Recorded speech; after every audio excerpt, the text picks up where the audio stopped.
后来即摆当是这个麝香木大开的季节，南投中寮乡的广兴村有一个赏花的秘境。这个房主为2-3年前开始种这种的麝香木，种到规山坪，即摆当咧开花，景色是美丽梦幻，吸引真侪游客。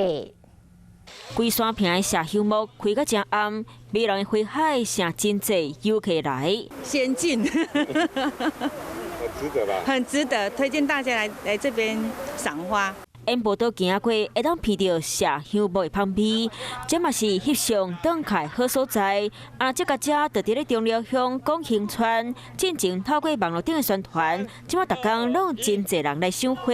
不用怎么浇水，可以长得很好，在2-3年的时间。所以今天那么多人来，我真的吓到。